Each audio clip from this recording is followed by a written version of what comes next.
Now that she had everything prepared, or at least as much as she could prepare, Shiro packed her things up and got ready to make her way to the Tower of Uranus.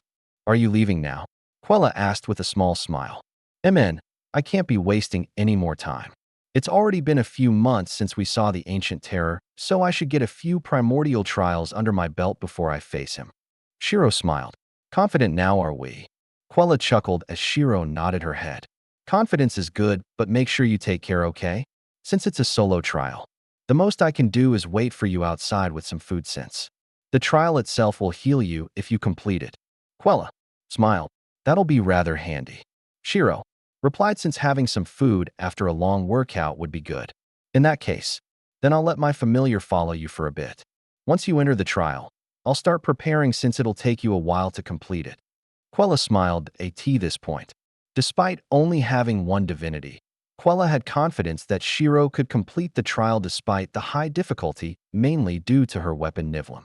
The fact that it can reinforce her body is extremely helpful, along with soul steel, which will kill the enemy instantly if she manages to rip out their soul. Alright, I'll talk to you later then. Shiro gave her a small wave before jogging out of the library, glancing at the huge tower in the distance. A smile formed on her face, since one of the things that she could obtain after completing the trial was equal to complete rule over the sky. She would be able to fly, without any restrictions such as stamina. In addition to this, she could also hinder anyone else flying, and if they were weaker than her, she could even stop them from flying completely. This would allow her to always have the high ground against her enemies, since she can fly freely. While she was thinking about the good things that she could get from this trial, she felt a pair of eyes lock onto her with mild, killing intent and curiosity. As if trying to understand and observe her, they made no movements and only observed. Strange. I haven't had this kind of stare for a while. Is there a bounty for me or something? Shiro wondered to herself, since the ones that looked at her with such eyes usually had a grudge against her or wanted to kill her for money. Narrowing her eyes for a moment, she wondered about their power, since she might be able to deal with them properly if they only have 2 divinities. However, if they have 3, this could be a bit harder. Thinking to herself for a moment, she decided to just act neutral for now and do nothing that might give away her power. Walking through the city, she happened to pass the blacksmiths as she saw Maria out the corner of her eye and made contact. Oh, Shiro, come. I want to show you something. Maria shouted out before dragging her into the workshop. What do you want to show me? Shiro asked as she could still feel the gazes on her. You know how I told you that I was going to do more experiments with fusing blessed weapons and my weapons, yeah? Maria reminded with a shine in her eyes. Shielding her eyes from Maria's enthusiasm, Shiro nodded her head. Well, I haven't got my hands on a blessed weapon yet, but I think I understand now. I've made something I like to call an attachment or physical enchantment. You can either put it with a normal weapon or a blessed weapon to improve its power. There's only been one successful reusable attachment, while the others are one-time use. If you want to remove it, it'll destroy the attachment. Maria explained while grabbing a spear and some chains. Wrapping the chains around the body of the spear, Maria snapped her fingers and a magic circle appeared underneath the weapons. Suddenly, a flash of light appeared in front of them as the two fused together. Looking at the final product, Shiro raised her eyebrows, since it looked like a normal spear, only with another spear head on the bottom. Now look at this. Maria grinned and grabbed the spear, twisting the shaft of the spear. It suddenly split into 3 sections with chains connecting the pieces together. Realizing that it could convert between a normal spear and a 3-section staff with spear tips, Shiro raised her eyebrow in surprise. Now here's what I mean by the attachment isn't reusable. Maria returned the 3-section staff back into its spear form and placed her hand over the top, creating a magic circle under it. She pulled back with her hands, and a chain could be seen being pulled out from the body of the spear. Cling. Shattering into ash, the chain disappeared completely, and the spear returned to normal. This is only a prototype, but I suppose the reusable one is somewhat of a success, even though it's still a bit weak. I haven't tried it out on a weapon yet, so I'm not sure about how well it'll work. Maria shrugged her shoulders. Do you want to know how I made it? Maria asked eagerly. Furrowing her brows, Shiro leaned towards Maria and whispered in her ear. There are two people following me right now, so are you sure you want to say the secret? Don't worry. It's not like they can reproduce it with their crummy techniques, even if they know the process. All of it is about feeling and how well you can manipulate the metal. Maria whispered back with a grin. Go for it then. Shiro chuckled and saw down on a chair, listening to some of Maria's experiments with different metals and their compatibility to be made into attachments. Shiro was rather surprised by the progress she had made in a short time along with all the precious metals that she had used. While they were talking about the one-time use attachments, they eventually started to talk about the reusable attachment. Right then, the reusable attachment that I had created is this, Maria said before presenting a small box to Shiro on the table. The box itself was nothing special, but when Maria opened it up, Shiro raised her eyebrow in a mix of confusion and surprise. I know what it looks like, and don't worry. It was something I forged. Maria reassured. The item that Shiro saw was a withered finger that was made from a black metal similar to Nivlim. As you can guess, it's also made from soul metal, and the shape of this was caused by one of the components that I used during the making process since I was focusing on making this attachment apply an effect focused on cursed effects. It just kind of became a withered finger. Maria shrugged. I see. I wonder if I can apply it to arrows. Shiro muttered while summoning her bow. You want to try it out? Maria asked while gesturing towards her bow. I'm not sure though, since the properties are rather different. Artemis isn't exactly known for curses after all. Plus, I'm worried that it might ruin this weapon if I did. Shiro frowned. It's a reusable attachment, so you should be able to take it off right after. Maria persuaded. Thinking about it for a moment, Shiro caved in and nodded her head. Is there a dummy that I can test the effects out on? Shiro asked since she was also curious about this. Oh, of course. Give me a moment. Try not to fire the bow at full strength though. Maria nodded her head, bringing a steel dummy. She hammered it down on the floor and passed the withered finger to Shiro, taking a deep breath. She placed the finger on top of the bow and watched as a magic circle constructed itself around the bow, furrowing her brows. She watched as the finger sank into the body of the bow. Artemis. Bow is now enhanced with the cursed attachment, Withered Touch. Withered Touch. Each of your attacks now corrode the opponent's armor and deal necrotic damage to them should the armor be ignored. Reading the notification, Shiro looked down at her bow and noticed the crystal body of the bow turning black with neon green streaks through the body, pulling back lightly on her bow. She watched as a green arrow was formed. Asterisk bang. Firing the arrow, she saw the steel armor slowly change color as the surface was being corroded away. After a few moments, the armor was entirely melted as even the dummy was gone. Thankfully, the effect seemed to end just before touching the ground, leaving behind a small metal stump for where the dummy was. Before she could even comment on the attachment, Shiro felt a stab of pain in her right hand as her bow shimmered slightly and ejected the withered finger. Crying out in surprise, Maria dashed over and grabbed the withered finger before it could touch the ground, furrowing her brows. Shiro glanced towards her system. Due to the incompatibility, the withered touch shall be ejected. Fusion cannot be attempted again unless you wish to risk damaging the bow. Seeing this, Shiro sighed. Seems like I cannot fuse the withered touch with the bow anymore, since if I do, I risk damaging my bow. She said to Maria, who furrowed her brows but eventually nodded her head. I suppose that is to be expected. Maria sighed. So I'm guessing withered touch only works with compatible weapons. Do you think I can put two attachments on one weapon? Shiro asked while summoning Nivlim.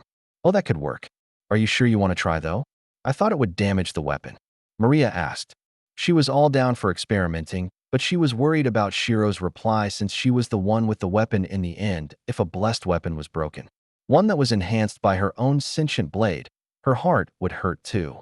Amen. It's the first time, so it should be fine. Shiro nodded her head, thinking about it for a moment. Maria handed over the withered touch once more, placing it on top of Nivlim. Shiro watched as the same fusion process began, but was stopped halfway. Seems like it cannot finish the process. Perhaps each weapon can only have one attachment. For Nivlim, your blade is its attachment, so unless I remove it, I don't think I can apply the effects of withered touch. Shiro shook her head and passed the finger back to Maria. I see. That's some valuable information. I'll need to focus on making some good attachments then. Since each weapon can only have one slot, including blessed weapons, the attachment has to be top of the line with their effects. Maria noted a few things into her notebook before shutting it close. Thank you for your help. She smiled. No problem. Shiro nodded head her with a chuckle. I'm a bit of an experimenter myself, so I understand your desire to see some new combinations. Oh, what do you experiment with? Maria widened her eyes with the pleasant surprise. Mostly some experimental weapons and skill combinations. I'll tell you more about them next time I have the chance, but for now, I've got some rats to deal with. Shiro chuckled, remembering that Shiro did indeed have two stalkers right now watching their movements. Maria frowned slightly. Do you want my help? Maria offered. No, I'll be fine, Fufu. Shiro shook her head. Are you sure? I can fend for myself, you know. I know I don't look like it, but I have 3 divinities. Maria pouted slightly as Shiro paused in mild surprise. Are they all Tier 1 divinities? She asked. That's pretty rude. My 3rd divinity is Tier 3 Hephaestus, 2nd is Tier 2 Heracles, and the 1st was Perseus. Maria revealed as Shiro paused for a moment. I see. Honestly, I'm surprised. But don't worry, I can deal with them. Shiro smiled. If you say so. If they give you any trouble, just come towards the workshop and I'll deal with them. Maria shrugged before going back to her work, nodding her head. Shiro started to make her way out of the blacksmith's and towards the city gates with the 2 mysterious people still following behind her, narrowing her eyes. She figured that she might as well travel towards the tower if she could. That way, she can make her way towards her goal while dealing with the stalkers behind her. The only 2 stalkers that she mildly accepts in this life is Lucius and Nantion. And even then, she'll beat the crap out of Lucius if he stalks her again, never mind these 2 F***ers who had decided to end their lives prematurely. Checking her mental map of the area, she understood that travel towards the Tower of Auranas takes around 2 months or so by foot and a month by carriage. If she was flying at full speed while taking a few shortcuts thanks to air tunnels, she should be able to arrive within a week or so. Standing on top of a boulder, Shiro glanced off into the distance to see if there was anyone going to interrupt her before smiling. So are you going to come out? I know you've been stalking me since the city. My question is why? After all, y'all seem pretty eager to take my head. Shiro grinned and turned around with Nivlim in her hands, feeling the gazes on her flicker for a moment, but no one came out. Shiro understood that they were probably not going to show themselves. However, they had made one mistake, and that their intent was clear as day. Allowing her to roughly guess where they were. They're probably newbies who thought my bounty was easy. Shiro thought with a small smirk, unfurling her wings. She crouched down slightly before dashing towards them at top speed. Seeing this, the 2 instantly recognized that she knew exactly where they were. Reacting quickly, they tried to bring out their weapons, but Shiro was faster, twisting her body. She threw Nivlim as hard as she could towards the closest assassin's head, raising his hand just in time. He managed to block her weapon with his sword, but that was the wrong move. Grinning at his choice, Shiro activated one of Nivlim's effects, which allowed her to shrink the chain whenever she wanted, dragging herself towards the assassins. She kicked towards the 2nd assassin before grabbing the handle of her blade, using her spare hand to wrap the chain around the 1st assassin's head. She flipped over his body before shrinking her chain some more. Gah! Feeling the metal crush his throat, the assassin widened his eyes as tears started to form. Before he could even cry out for a second time, Shiro swiped her sword against the back of his neck, causing blood to gush out as this distracted the 2nd assassin long enough for her to enter his range, kneeing him in the stomach. She stabbed her sword inside his mouth before dragging it up and over his head, cutting the upper half of his body in half as he kneeled down dead. Flicking her sword, she wiped the blood off their surface with a small smile. "MN, this sword isn't bad. The armor penetration is rather handy," Shiro muttered as this allowed her to kill them quickly without them being able to react. If they were able to react quicker and use their divinities against her, they might have stood a chance. Unfortunately for them, if one wanted to go against Shiro, they'll need to mask their presence completely. And even then, her danger senses were extremely keen. There had been very few moments where she was taken off guard during a battle.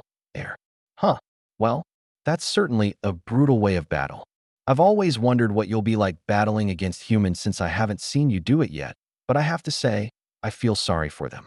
Unlike monsters, you seem more proficient in killing humans. Quella's familiar said with mild surprise, since she had thought that Shiro would be on her way, but instead, she had just killed 2 people. Well, what can I say? I've had more experiences with killing humans after all. The kill ratio between human and monster is rather one-sided, I suppose. Shiro chuckled softly while rummaging through their bodies to see what they could have that might give away their identity. Hearing this, Quella only stayed silent since she wasn't going to ask how Shiro had more human kills than monsters. There were very few useful things other than some coin pouches, a set of emergency medicine, and a single poster. Reading the poster, Shiro frowned. What kind of bullsh tea is this? She gritted her teeth and scrunched up the paper. What's on it? Quella asked curiously. They gave this lady a motherf asterisk king low-ass bounty of just 25 gold dead and 40 gold for alive. Am I really weaker than a minotaur? If anything, give me a 100 gold bounty or something. TCH, so stingy. Shiro complained. After their first incident with the assassins, Shiro continued to make her way to the tower. Since she didn't make herself known, assassins didn't come after her as they didn't know of her location, letting her reach the tower with ease. There were a few monsters that happened to be in her way while making her way over, but they were dealt with easily. After getting Nivlam, her fighting prowess had soared dramatically and allowed her to display powers similar to that of a mid to high-end warrior with 2 divinities. Of course, she couldn't compare to them completely since their bodies have been reinforced, but she was quite close if she took into account of the effects that her sword brings. After consuming stacks, she made a few short stops at some towns just so that she could fill her hunger a little, but that was it. Currently, she was just a little further from the city of Auranas, a city that was specifically built around the primordial tower. Just because some people hadn't completed this in a long while doesn't mean people won't try. It was always their desire to see if they were different from the others. If they were that shining star in the sky that could turn the improbable into a reality, most of the time their hopes would be shattered or they die. Landing a little further away from the city, Shiro looked up at the giant network of flying islands with wind tunnels and bridges connecting them to one another with the tower in the center of this archipelago of floating islands. Where did you say the entrance of this tower was again? Shiro asked as Quella's familiar flickered beside her.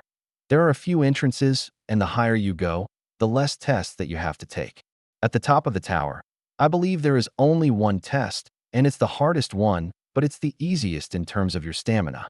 Because think of it like this. Instead of going through test after test, your stamina would be continuously drained at an exorbitant pace, but if you climb up the sides, you can still conserve some of that stamina.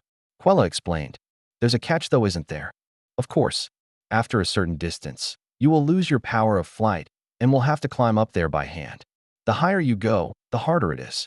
When you feel like you can't go any higher, just put your hand against the surface of the tower and think about a door and it'll send you inside the trial at your current level. That's going to be rough. Shiro frowned while looking at the top of the tower that was far beyond the clouds. There's one more thing I want to tell you. Don't listen to the vendors when they try to sell you items to help you climb. The moment you use those items, the climb will be much harder. Oh, and no one had thought of that. Shiro raised her eyebrow. Nope. If they find something that could potentially help them climb higher, they will grasp onto it. While you may make some improvements to distance, the rest of the climb will increase in difficulty, rendering the items useless.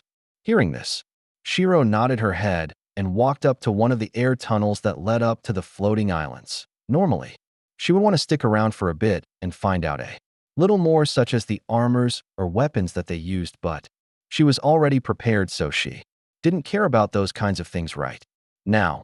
Landing on the cold stone pavement of the first island, Shiro saw a few guards glance towards her before looking forwards again. Walking towards the wooden board with a map of the area/city, Shiro saw that she was on the first floating island called Iru. The archipelago of floating islands had 7 large islands and quite a few small islands. Most of the smaller islands were used as housing, while the large islands were stores and such. Naturally, there were also some houses here, but they were most likely the most expensive since it was near the center. While you go to the tower, I'll go talk to my sister for a bit. Quella informed Shiro as she nodded her head. One of your sisters is here. Of course she is. I have quite a few sisters, and they look after libraries all over the world. Quella replied. I see. Just out of curiosity, how many sisters do you have? Let's see. Around 42, maybe 45? I forgot. I might have counted some of my sisters twice. Hearing that Quella had around 42 to 45 sisters, Shiro paused in shock and immediately felt pity for their mother. She had never given birth herself, so she didn't know the pain, but she didn't need to know to understand that their mother must have been in so much torture to squeeze 42 babies out of her body. You must be wondering about my mother, right? Well, to be honest, none of us sisters remember our mother. We just kind of appeared and understood that we were sisters. Quella replied as she had seen Shiro's expression on many others when she told them about her family situation. Wait, so you just poofed into existence? Shiro tilted her head somewhat. Quella replied. Despite not seeing her, Shiro could guess that she had just shrugged. Anyways, I'll go look for my sister now.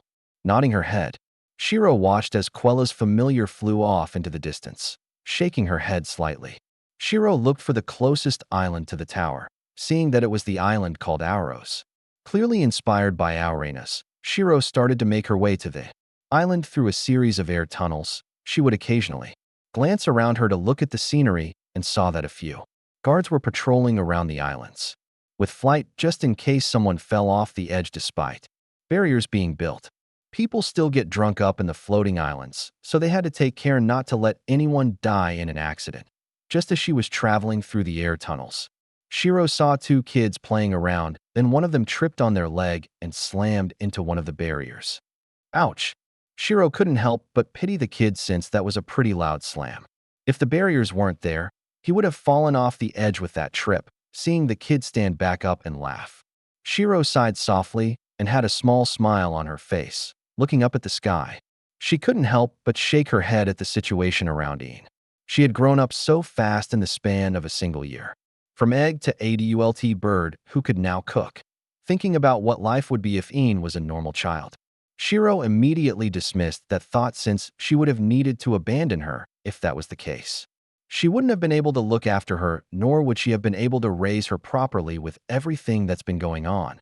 While she may have missed out on raising Ian properly, she didn't mind as Ian could easily protect herself. Remembering the Ian that she had seen in the future, Shiro smirked and couldn't wait to see her little girl grow up into a fully fledged adult who didn't cause any trouble. Picturing the smug Ian who ran into the rift whenever she said anything. Shiro shook her head. She was already thinking of a smug Ian. Her mind couldn't help but drift off towards the thought of Tia. Thinking back to the body of her biological daughter that she had inhabited for a short while, Shiro wondered why she would even give birth during the age of demons and gods. Wondering about what she would even call her partner, Shiro furrowed her brows. She couldn't imagine herself acting shy while calling her partner by honey or darling. Just the thought brought shivers down her spine since it felt so weird for her.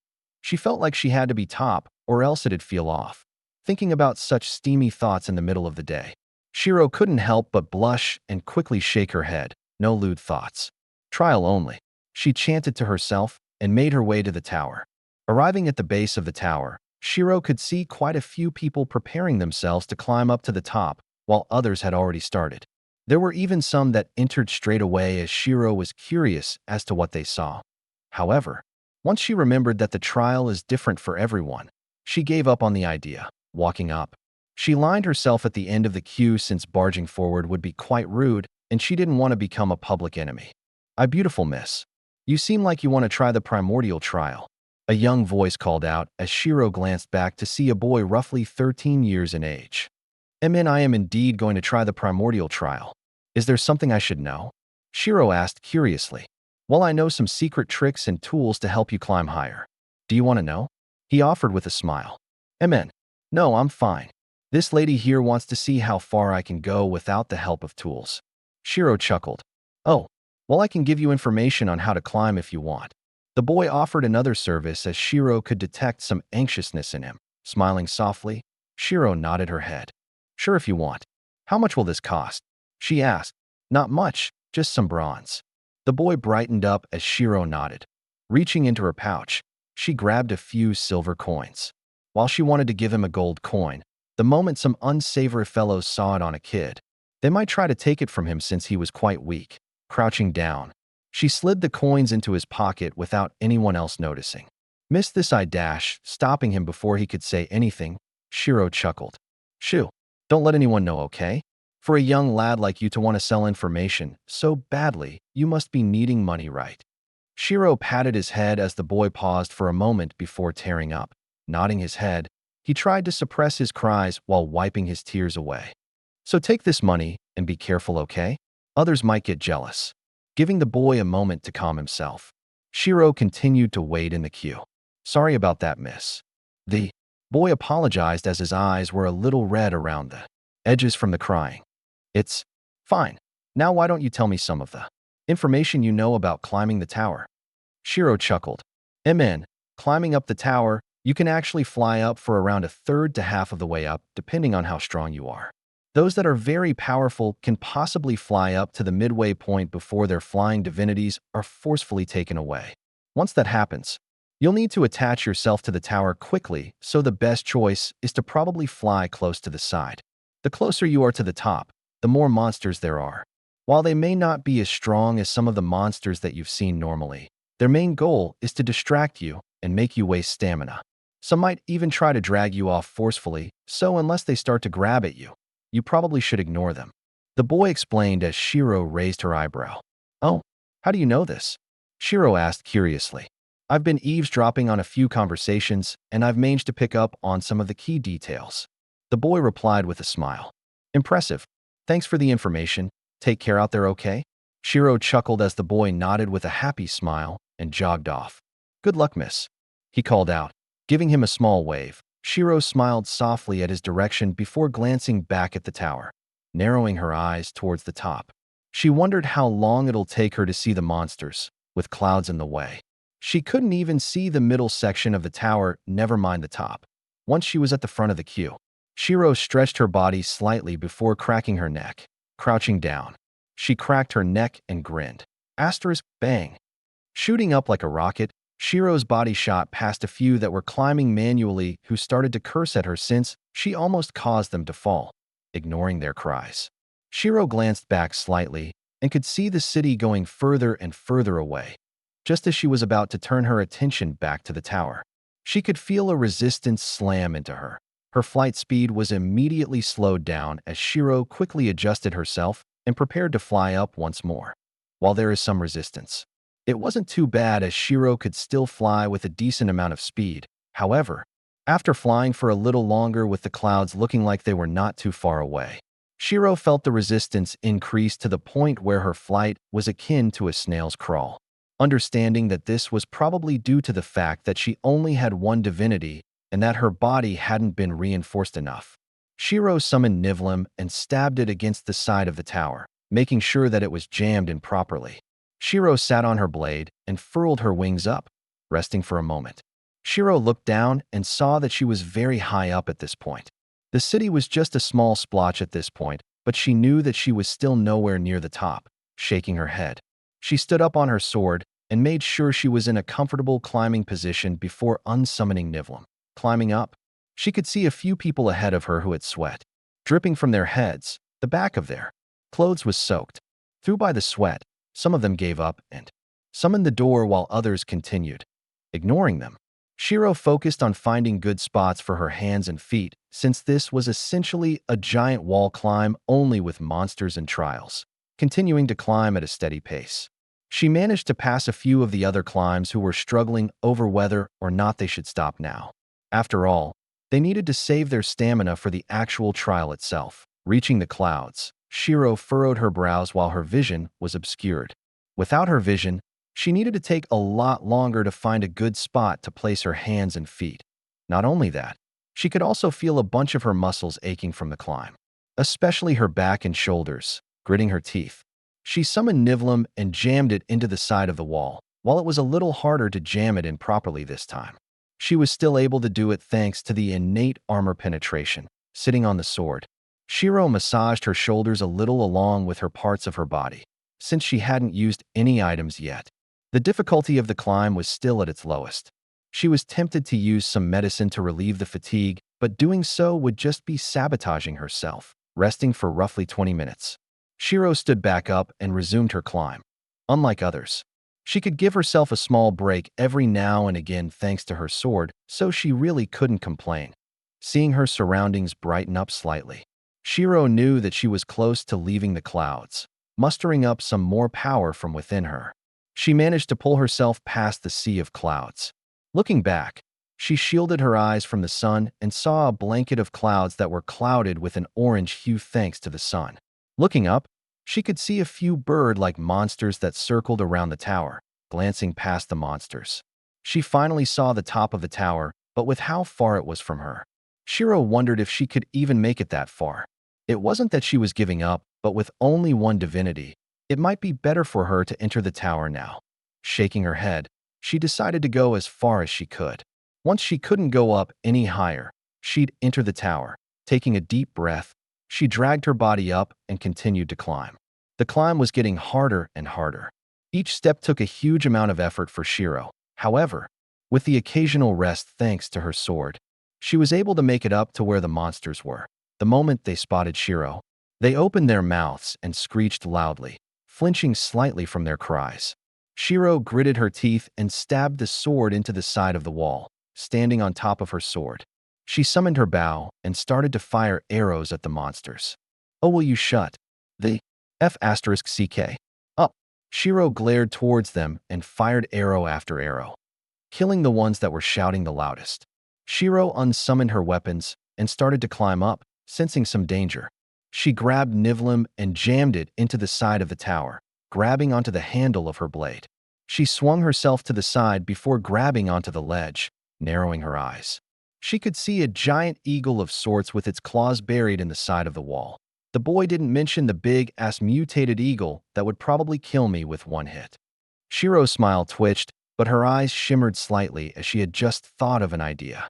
"Oi, fat bird, you missed," Shiro shouted out as she summoned Nivlim to her side. Hearing her taunts, the eagle glared towards her before attempting to grab her once more.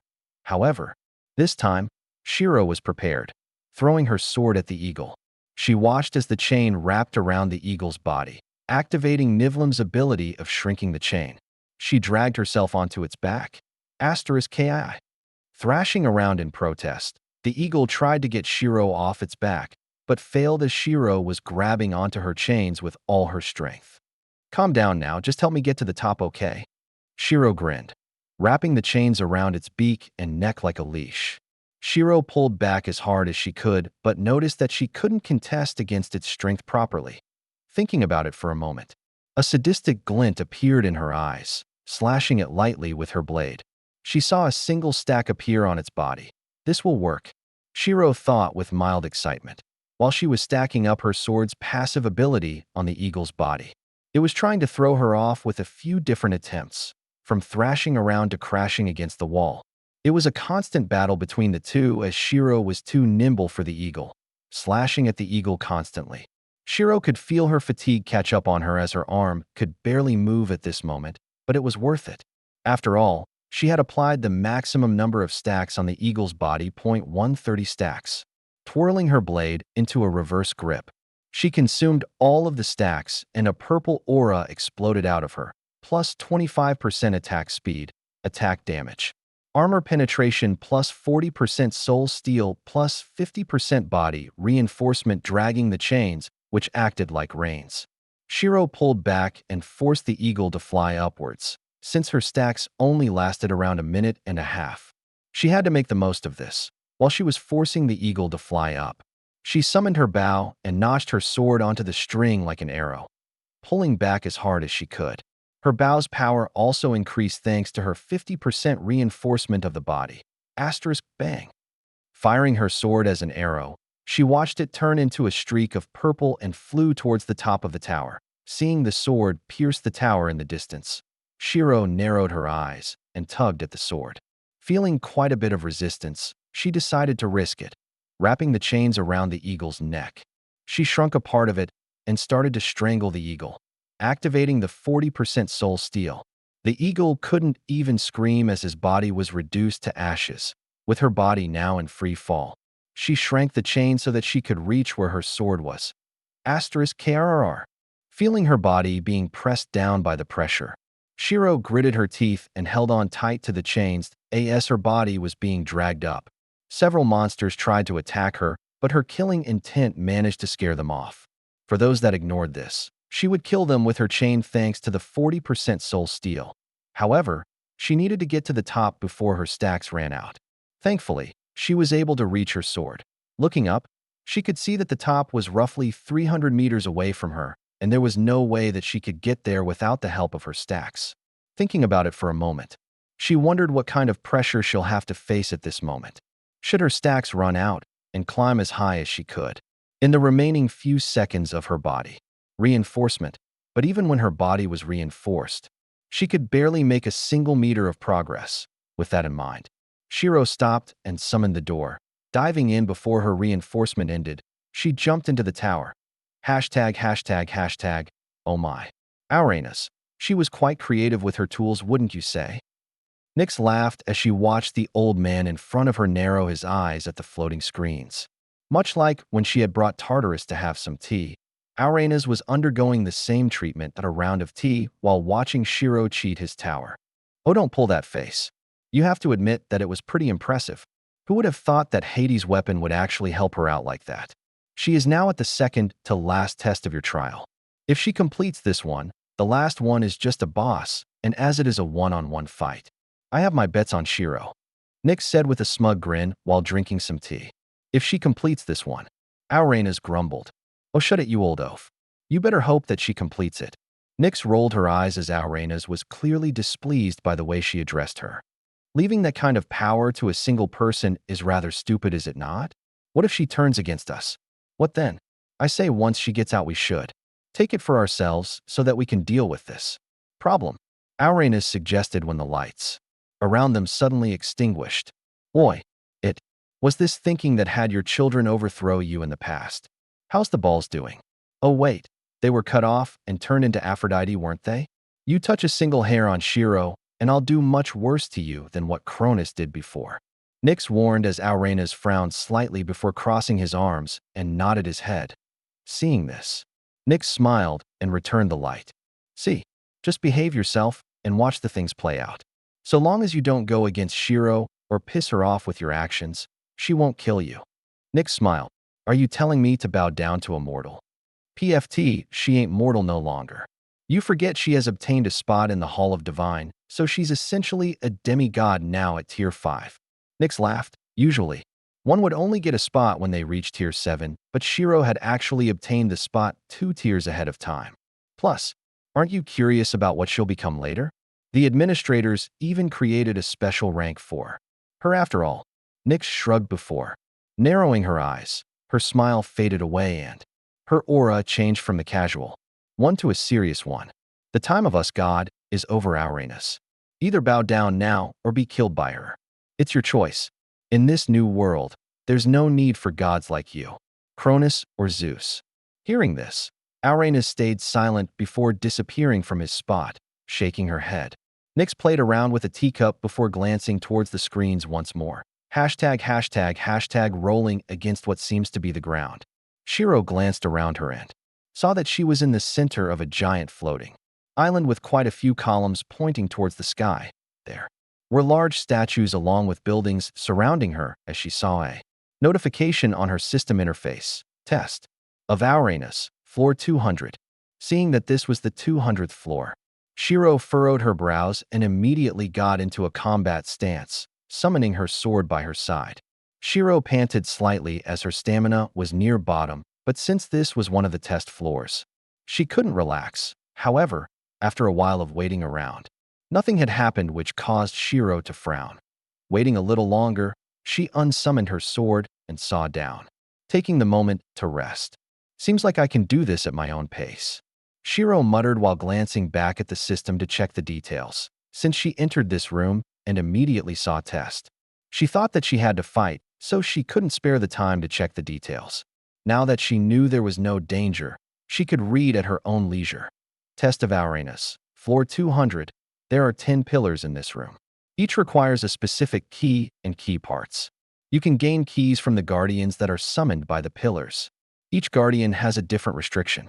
such as restriction of ranged attacks or restriction of magic. Reading this, Shiro paused for a moment. "Oh, you've got to be King kidding me," she muttered. Not only did she have to fight the guardians over and over again if she failed the combinations, each guardian had a different restriction which might make killing them a pain. Plus, since there were 10 pillars that had at least 10 keys and some parts, the possible combinations for the password exceed 1 million. Trying to figure out the passcode out of 1 million possibilities was a pain in the ass, especially when thinking about her current stamina. The only thankful thing she could think of was the fact that there was no time limit. However, here came the next obstacle: food. There was the possibility of starving/dying before she could even complete half of the combinations. So it was the problem of should she do it at random or should she do it in order. But just as she thought of this, she realized one point. Would the sequence reset if the key is in the wrong sequence, or would it continue until the sequence is finished? If it was the first option, it was great since it eliminates a bunch of outcomes. If it was the second one, oh Lord help her, since she was going to die trying. Spending around an hour to rest up properly, Shiro glanced at all 10 pillars and wondered which one was the starting one. Since there was a sequence, if her first one wasn't right, the guardian would reset immediately. Walking up to a random tower, she looked at the surface and saw a few runes etched in along with some patterns. Furrowing her brows, Shiro decided to take a moment to analyze it first, running the text through several decoders, which were essentially her figuring out what each rune means after comparing them to every language she knew. She managed to translate the text: Guardian of the Third Pillar, Roker, Restriction of Magic, HM. Third pillar, huh? So this is probably not the first one of the lot, Shiro muttered. Walking over to the first pillar, she looked at the text: Guardian of the First Pillar, Tamak, Restriction of Ranged Weapons. Placing her palm against the surface of the pillar, she watched as the runes lit up and the pillar sections started to split apart, reforming themselves into a golem, the form of a giant humanoid with 4 arms, shimmering slightly. The core of the golem focused toward Shiro as 2 of the arms launched forwards at astonishing speeds, widening her eyes. Shiro rolled to the side to avoid the punch. Bang! As the fists crashed against the ground, chunks of the earth were dug up and collided against Shiro's body. KR. Furrowing her brows, Shiro could feel her bones teetering on the edge of being broken. Clicking her tongue, she flipped herself upright and threw Nivlim towards it with all her might. Clang. Before the blade could hit its body, a magical barrier flickered around him and sent the sword back towards her. Catching the sword, Shiro clicked her tongue. Right, restriction of ranged weapons. Melee only. Bringing her sword back to her body, Shiro crouched down and dashed towards the golem. Phantom path. Flickering for a few moments like a ghost, Shiro reappeared just above Tamak's. Raising her sword, she slashed down before she dragged herself away from the fists that were trying to pull her off its back. After she successfully dodged Tamak's fists, she twisted her body and swiped horizontally. Clang. Leaving a slash mark on the head, Shiro kicked off its shoulder and made some distance before furrowing her brows. Despite having made a decent cut, the reverberations in the sword back landing the hit was quite impactful in her hands and had almost caused her to drop her sword. Looking back at the golem, she was glad to see 2 stacks of Nivlim's abilities, since this meant that she could finish it off with the help of the sword boosting her parameters. However, glancing towards the third pillar, she wondered about how the hell she was going to deal with the golem that didn't give a sh*t about magic, which meant that her stacks wouldn't show up regardless of how many times she hit the golem. Just as she was thinking about the third golem, Shiro sensed danger ahead of her as a shadow covered her body, widening her eyes. She threw her sword back as hard as she could and dragged herself using the chain's passive, barely getting out of the crash site. She gulped slightly when she saw the caved-in ground. If she hadn't sensed the greetings of death, she would have most definitely died. Glaring at the golem, she knew that she couldn't think of anything else right now, even with her sense for danger. She was barely getting out of these situations. Usually, when she senses danger, she had a moment or two to think before moving. But for the golem in front of her, she had to move the moment she senses this. If she dallied, she'd die. That was the difference in power despite her senses and experience. The golem was fast and strong while her senses that could usually warn her ahead of time were now akin to someone suddenly shouting out duck as a branch was about to hit her head. She had to act without thinking. The moment her mind cries out danger, she would have to throw her body as far away as she could from the source, or she risked getting killed. Taking a deep breath, she readied her sword and chain.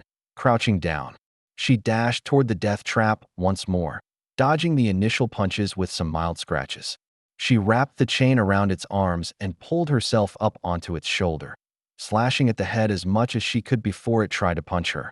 She continued to apply stack after stack of the sword's passive, being patient till the 130th stack was placed. She was about to notch her sword into her bow when she remembered that he had a restriction against ranged weapons, so doing so would be stupid. Clicking her tongue, she consumed all the stacks and wrapped the chain around the golem while dodging its fists. The moment the entire chain length was used, Shiro consumed the stacks and pulled as hard as she could. "Die for me," she roared out. Crack. Cracks started to form all over the golem as the chains continued to shrink, tightening around it like a snake that wrapped around its prey. The moment they exhale and their bodies shrink, the snake will tighten its grip, pulling as hard as she could. Shiro could tell that the golem was on the verge breaking. Taking a deep breath, she gave it one last pull. Bang. Once the first piece started to break, the other pieces followed, shattering the golem to hundreds of pieces.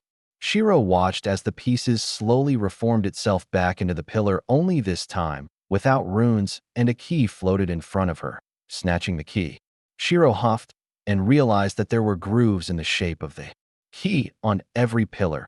Placing the key into the groove of the first pillar was about to walk to the second pillar when she heard a crack, and the key was reduced to dust. The runes reappeared, and she could challenge the golem once more. Bang. CK. Throwing the sword down, Shiro vented her frustration before challenging the guardian once more. After killing the guardian for 5 separate occasions, Shiro had found out that the first key belonged to the 5th pillar, marking down the first key as the 5th pillar in her mind. Shiro looked towards the second pillar for the second key. Guardian of the second pillar, Korvik. Restriction of close distance, pressing her palm against the pillar.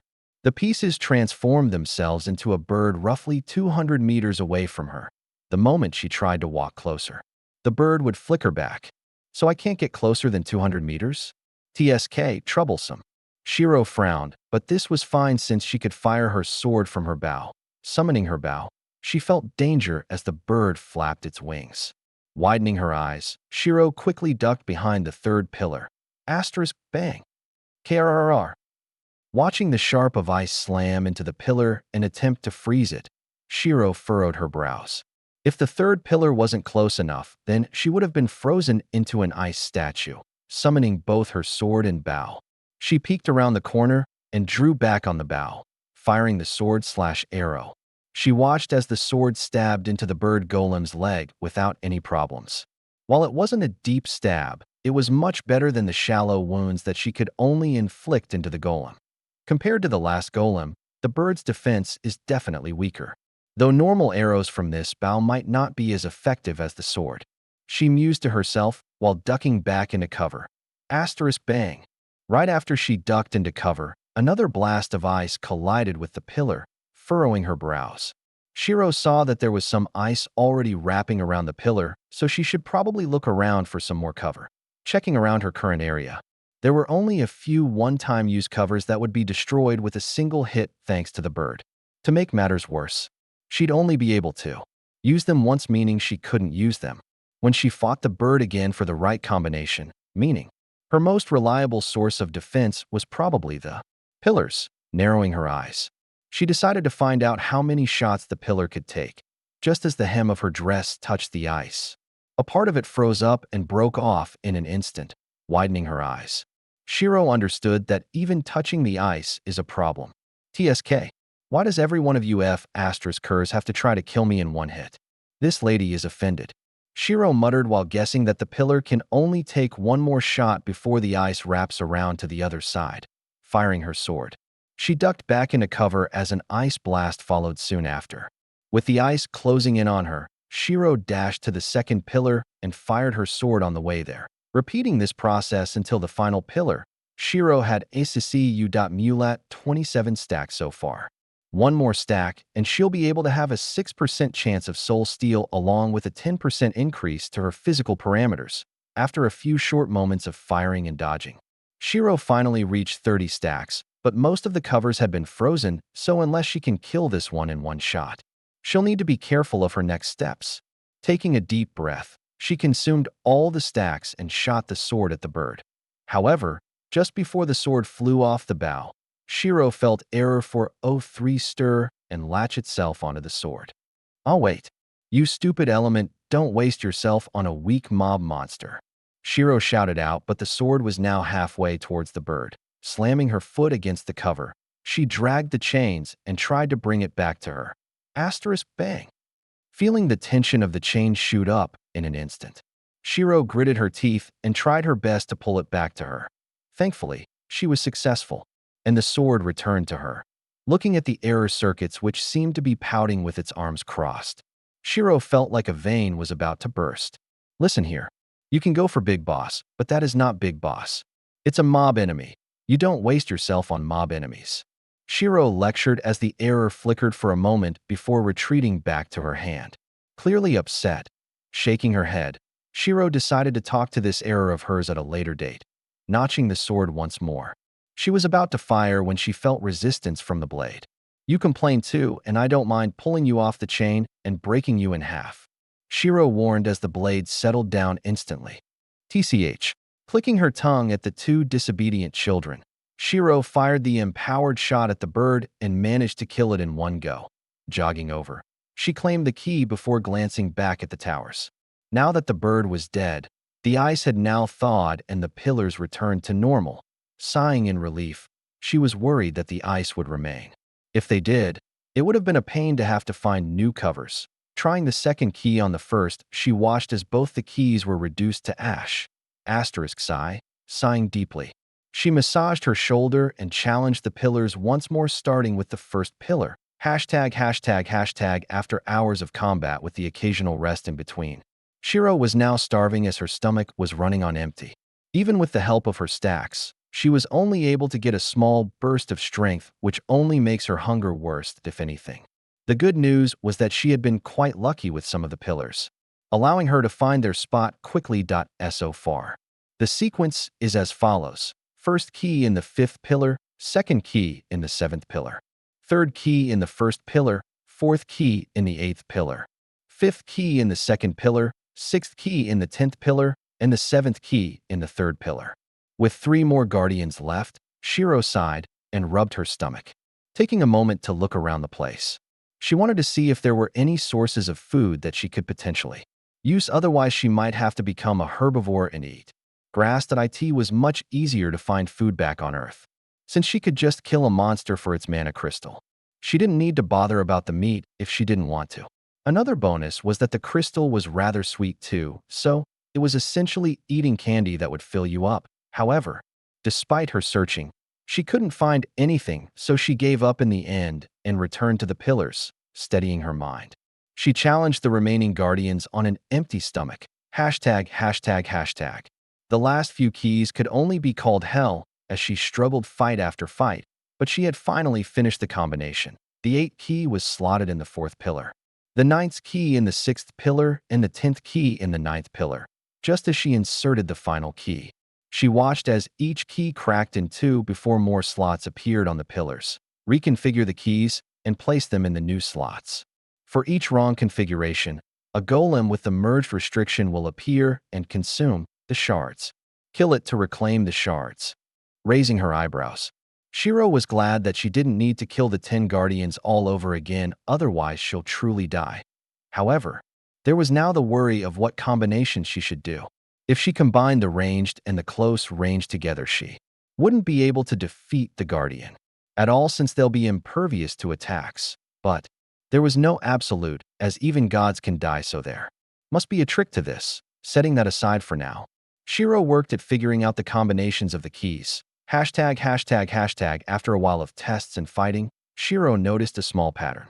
For the configurations, the first piece used would determine its spot on the pillar, meaning she only had to move the second pieces around. With this new information, It was much easier since it was essentially the first half of this test, only slightly harder. After a few more grueling hours, she finally completed the sequence and watched as a portal opened up in front of her, sighing in relief.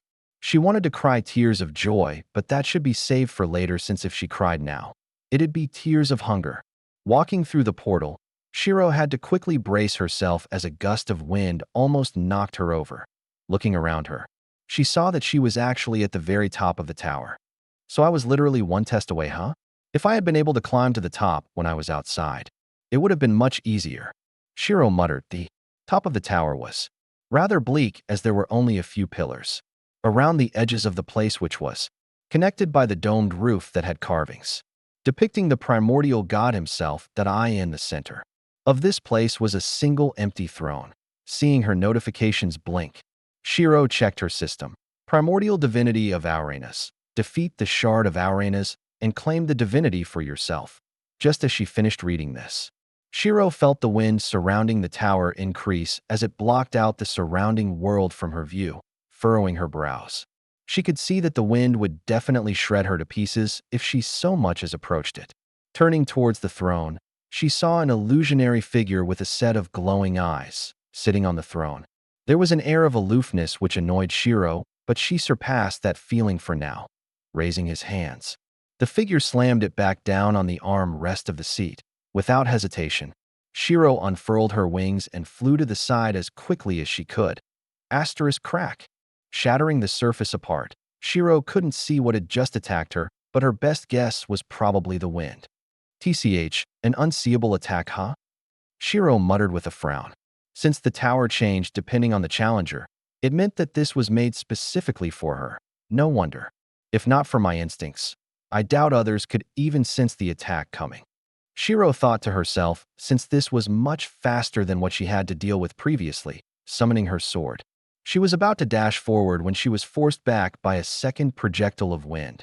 Clicking her tongue, she pivoted on her foot and notched her sword in one swift movement, firing the shot without hesitation.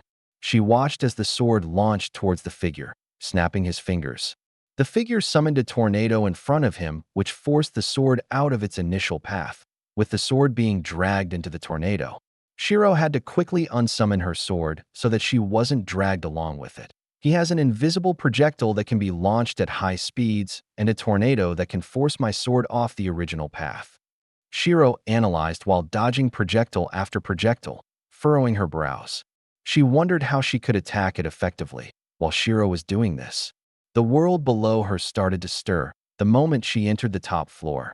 The clouds were suddenly dispersed, allowing everyone to see the top of the tower. Surrounding the top was a giant cyclone which blocked them from seeing what the top looked like, but many could guess that someone had reached the top. Seems like it's begun. I'm honestly surprised at how fast she managed to reach the top. From my estimations, she should have been forced to enter at the monster level since it would be hard for her to go any further. Quella chuckled as she was currently sitting in a balcony with a woman who looked very similar to her. Seems like she took advantage of one of the stronger monsters to reach the top. Despite only having one divinity, she wants to complete a primordial tower. I don't know if I should be impressed or terrified. If, and I mean if, she is able to complete this, there's a good chance that she can complete the other primordial towers. What kind of situation do you think a person with all 5 primordial divinities would bring when just one could make them a champion of the people with unmatched strength? The woman asked with a small smile. I think a mix of both would be advised. After all, she is a woman who is more experienced with fighting humans than she is monsters. With what I've seen so far during my time with her, she is not one to take kindly to those that try to force her into something that she doesn't like. Unlike the women we have seen previously, she is definitely not one to be looked down upon. Quella laughed, hearing this. The woman only raised her eyebrow before glancing towards the top of the tower. After staying silent for a second, she sighed. Seems like a few organizations might be eradicated once she comes out. They don't want a person with this kind of power to be outside of their control after all. Plus, it has been quite a while since they have last seen the power of one who had obtained a primordial divinity. They'll definitely underestimate her even when trying to overestimate. Agreeing with her sister's comment, Quella waited patiently for Shiro to reappear with a giant grin plastered on her face, while saying that she had completed the trial. Hashtag, hashtag, hashtag, asterisk, bang, bang, crash. Trying her best to dodge the figure's attacks while poking for more information. Sweat was forming on Shiro's head since the information she had found out so far is still limited, aside from the first two abilities. The Shard of Aurenas had quite a few others up his sleeve. The first one was something that Shiro just dubbed the restriction of flight, since her wings would disappear should she try to fly past a certain height. The second was that he was resistant against ranged base or normal attacks. Shiro had discovered this when she tried to fire some normal magical arrows that her bow created, but he would just ignore them and not even summon the tornado. The moment the arrows landed on his body, it would bounce off before shattering into light. To make matters worse, Shiro discovered that the figure had not moved a single step from his throne this entire fight. He had been using abilities after abilities rather than moving to hit her himself, understanding that this could be both a good and a bad thing. Good since he didn't move, and bad since he could be choosing not to move in order to lure her in. Shiro was cautious about approaching melee range. However, if she continued like this, she would get nowhere since he didn't seem like he had a limit on how many projectiles that he could shoot. Gritting her teeth, she decided to risk it and readied her sword. Normally, she would have consumed some stacks before starting this charge, but since the figure had been redirecting her sword, she wasn't able to get a single hit in. Crouching down, she used her phantom path and dashed towards him. Seeing this, a smirk formed on the figure's face. Asterisk bang. Slamming his hands together, wind gathered towards the center. Opening his hands, a compressed ball of air could be seen. Snapping his fingers, he sent the ball into the center of the room. Seeing this, Shiro widened her eyes and quickly threw her sword towards one of the pillars, dragging herself towards it. She was just a little late as the ball exploded into an orb of wind blades that shredded the ground into dust. SSSSS. Taking a sharp breath, most of her back was injured as the armor was complexly shredded to pieces on the back. Feeling the coldness on her back, she quickly grabbed some fabric and tied her dress to prevent it from falling. Glaring at the figure, she swung herself around the pillar before firing her sword at him using her bow, deflecting the sword once more with the tornado. The figure watched as Shiro narrowed her eyes and pulled herself closer to him, furrowing his brows. He slammed his hands down as a tornado exploded out with him in the center, shifting her body. She called back her sword before throwing it at the domed ceiling. Pulling herself over the tornado, she was safe in the center due to the eye of the storm, making eye contact with the figure. Shiro released all of her killing intent and pulled back on her bow with Nivlim notched on the string. Error, Shiro called out as red circuits exploded out of her hand with excitement, wrapping around not only the sword but also the bow. The circuits hummed with excitement. Firing her sword, she watched as the figure tried to move out of the way but was a little too late. Asterisk crack. Stabbing deeply into his shoulder, Error lashed out with joy as circuits clawed at him in a frenzy. Seeing this, the figure frowned and slammed his hands down as a wave of air rushed outwards, slamming Shiro into the ceiling. Feeling the air get knocked out of her lungs, Shiro gritted her teeth and collapsed on the ground, trying her best to get up. Her vision blurred a little as she cursed in her mind. One careless move, and I'm in this state. Looking towards the figure while trying her best to recover, she could see Error fighting with everything he's got, wrapping around the figure like a serpent. Error would try to invade its body whenever it could, but he was having some difficulties invading the head so that he could get the killing blow in. Taking a moment to recover, Shiro forced herself onto her feet and summoned her blade next to her and charged towards the Shard of Aurenas. It was mostly focused on Error, who seemed to be able to ignore most of his defenses. The shard didn't notice Shiro approaching quickly with her injured body. Jumping up, she pulled her arms back with as much strength as possible. Phantom path. Shifting all of her force into her sword, she gripped it with both hands and slashed towards the shard's head. Asterisk bang. Colliding with the head of the shard, Shiro was knocked back by a burst of wind, but she managed to leave another wound. Error. Shouting towards the stream of circuits, Shiro pointed at the shard's head, which now had a sword wound on the cheeks. Seeing this, the circuits glowed menacingly and lashed out towards the wound without hesitation. The shard wanted to raise his hands as defense, but error pried them apart before diving into the wound. The circuits surrounding the shard's body disappeared as they started to attack his head. Yura. Crying out in anger, the shard slammed his hand down and summoned an array of wind bullets before aiming them at Shiro. Since she was the one who cast this spell, if he killed her, the spell would end. Sensing danger all around her, Shiro widened her eyes and quickly dashed out of the way, moving back occasionally to dodge the bullets that he had fired to intercept her path. Shiro tried her best to stay alive while error attacked him on the inside. Seeing the pain on the shard's face, Shiro knew that error was trying his best right now, dodging most of the bullets. Shiro was a little late in dodging as one of the bullets hurled towards her head. Gritting her teeth, she raised her sword. Phantom Path. The most up-to-date novels are published on Light Novel World, commencing the third move of her Phantom Path. Shiro tried her best to redirect the bullet, but it was rather difficult since the force far exceeded her current limit. The next best option would be to sacrifice some of her body in order to stay alive, shifting her center of gravity.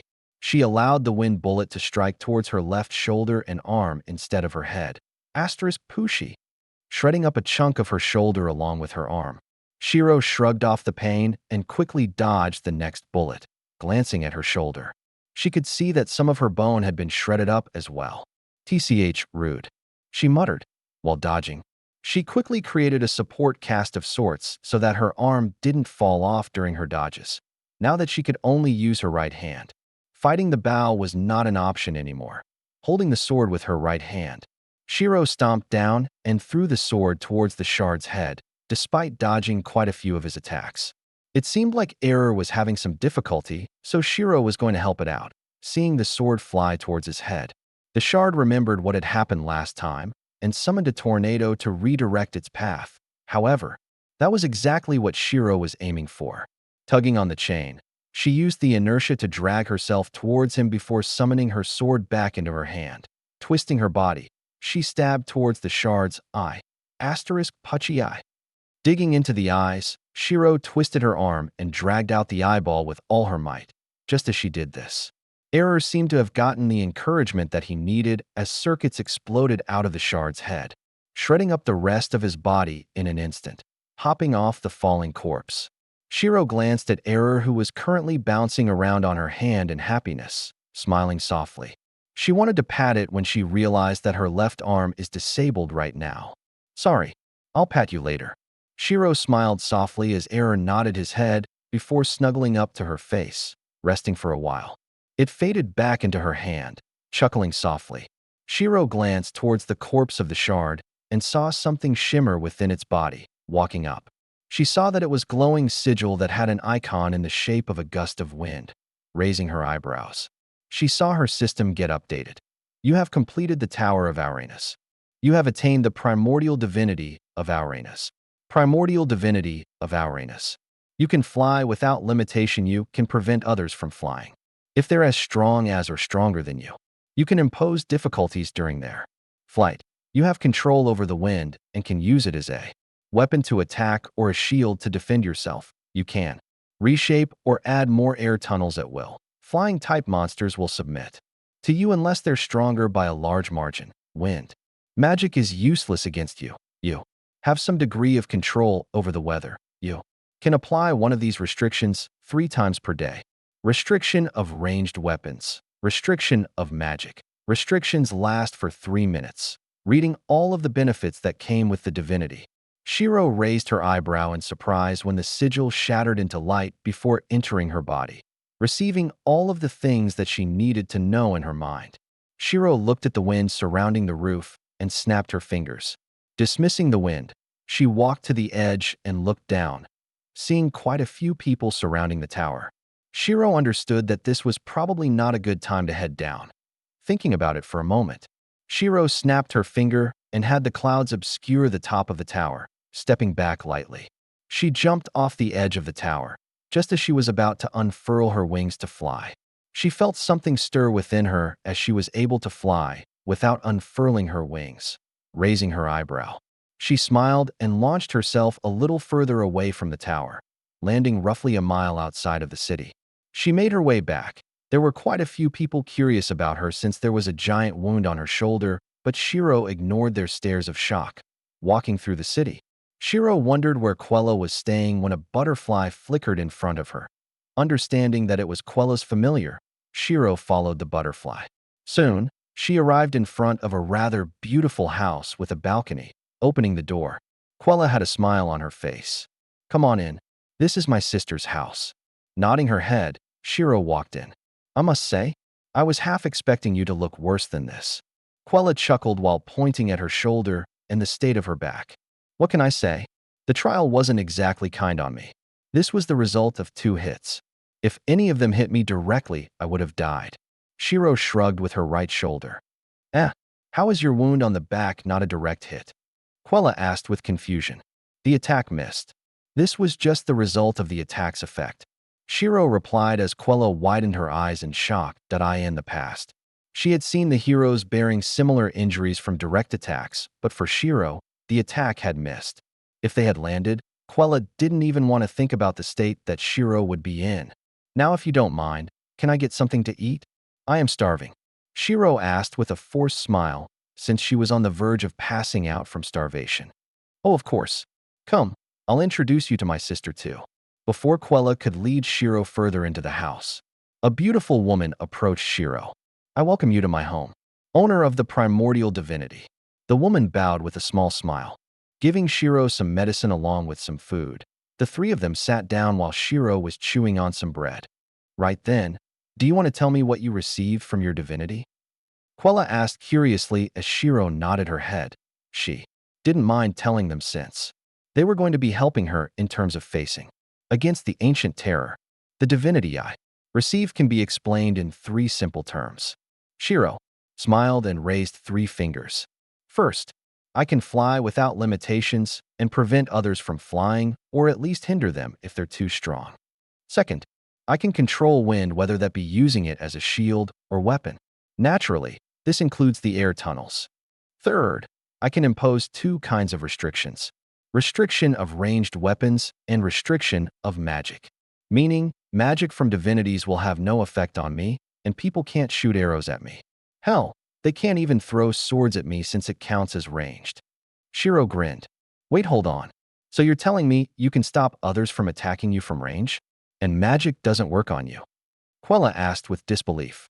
"That's the gist of it." Shiro shrugged. "And trust me, these 2 restrictions are a pain to deal with. I had to *king kill golems with the same power." She clicked her tongue, remembering the annoying trial she had to go through before reaching the top, staying silent. Quella didn't know how to respond, as the previous heroes didn't have powers as crazy as she did. She had a nullification to all ranged attacks along with magic. While it may not last forever, it was still crazy for a mortal to obtain this kind of power. "It seems like your trials have been rather difficult." Quella's sister chuckled as Shiro nodded her head. "Oh right, I don't know your name, even though you gave me medicine and food." "My name is Trisha, the 15th sister." Trisha smiled. "Trisha is it? Got it. Out of curiosity, what number is Quella?" Shiro asked. "Quella is the 38th sister. She's one of the younger ones out of all of us," Trisha replied while taking a sip of tea. Hence why she can be rather reactive with comments despite trying to act calm and composed most of the time. "Oi, what do you mean act? I am calm and composed, okay?" Quella pouted a little as Trisha only shrugged. "So do you already know me, or should I introduce myself?" Shiro asked while grabbing another piece of bread. "I've heard quite a bit from my sister, so I know who you are, Fufu. You are rather explosive when dealing with people who go against you." Trisha giggled. "Oh, of course. They wanted to kill a delicate girl like me, so it's their fault to begin with." Shiro shrugged. "I don't think a delicate girl can cut a man in half before he can react." Quella furrowed her brows. "I have a good sword. It'd be an insult to the craftswoman who made this if I didn't cut him in half." Shiro grinned. "That's true. Nivlim is the first of its kind after all." Quella sighed. "Oh, I'm intrigued. You haven't told me about this story yet, sister." Trisha asked. "Well, basically this girl managed to find a good craftswoman who was intrigued by her fighting style and crafted her a sentient blade. When she received the blade, The materials used to craft it resonated with her blessed weapons at the time, and the two merged together. Quella explained quickly. Oh, is this the same woman who had rumored to be the creator of attachments? An accessory that one could put on a compatible weapon so that its might is increased. I have heard some rumors about a withered finger attachment that can melt armor down. Quickly, Trisha asked as both Quella and Shiro nodded her head. Yup, her name is Maria and she is indeed quite spectacular. Shiro smiled, however. While Maria was spectacular, she couldn't compare to Helion in her mind. After all, her blacksmithing friend had created her goddess raiment, which was the peak of red grade armor, hence why it was tagged with red plus rather than the normal red grade that she would see occasionally. Plus, Helion was also the one who helped her deal with Akram. So Shiro, is there anything that you're planning after this? Are you going to deal with the other trials? Quella asked. Most likely. I want to deal with all of the primordial trials before I get to dealing with the ancient terror. After all, with how you've described him, I'll need to get as much power as I can. And while we're on the topic, has there been any news on him yet? Shiro replied before asking about the current state of things. So far, nothing too obvious, shall we say. There has been an increase of famine near the outer edges of each section, and I think the corruption saplings are the root cause. We still don't know the culprit for spreading this, as the ancient terror is still focused on recovering and regaining his previous power. We'll need to stop the spread of the saplings. Quella sighed. Is there a way to deal with the pool of corruption then? Last time I tried to approach one, I'm pretty sure I would have died should I have stepped any closer. Shiro shrugged. There is. But that's more on our side rather than yours. Plus, with your peculiar situation, I don't think it's wise for you to approach the pools of corruption. After all, you are a spirit and pools of corruption are highly toxic to you. Just breathing it in would harm you. Though I'd say you should be relatively safe after you obtain your third divinity. Can you confirm this, sis? Quella turned to Trisha, who nodded her head. For a spirit like Shiro, she would indeed be relatively safe when she obtains her third divinity. However, that does not mean you can stand next to the lake since you'll still be killed. If you wish to stand next to the lake, I'd say the fifth divinity should be the safe guess. Trisha replied as Shiro nodded her head. Makes sense. Anything I can do to help while trying to get the divinities then? She asked. There is one that I can think of. Trisha smiled. Oh, do tell. Shiro raised her eyebrow. You could potentially help us locate the culprit of these seed plantings since they're helping the ancient terror by spreading the corruption. If you can deal with the culprit, we can deal with the aftermath. Naturally, we can't expect you to turn all your attention to the culprit since he's only part of the problem. If you obtain all the divinities and suppress the ancient terror, we can take our time to deal with the culprit. We'll tell you whether or not his next expected target for planting the seed is near or not, and if it near, you could potentially deal with it. Trisha explained. Sure. I don't mind. Shiro nodded her head. So which divinity are you going for next? You have Nyx, Kronos, Tartarus, and Gaia. Quella asked with interest. Tartarus is a bit annoying since it's more obstacle-based. Kronos and Nyx would be asking for death right now. I'll probably go for Gaia since my sword helps me ignore armor while this naughty child will devour them. Shiro smiled and urged Error to appear, watching the circuits appear on her hand. She gave him a small pat, seeing the sentient circuits that had suddenly appeared. Trisha raised her eyebrow in interest. Oh my, what is this? She asked. It's something that awakened within me, I suppose. It's a stronger version of the corruption, but not as evil, I suppose. Shiro shrugged while playing around with Error. Pardon. Trisha blinked for a moment. You heard her right. When she was affected by a corruption sapling, I watched the red thing consume it in retaliation. Quella confirmed. Even my butterflies were consumed. I couldn't summon as many as I usually could, and I haven't fixed that problem yet. She sighed, hearing her sister's confirmation. Trisha only furrowed her brows. While this could be counted as good news, it could also be bad. The emergence of something stronger than the corruption could be worrying.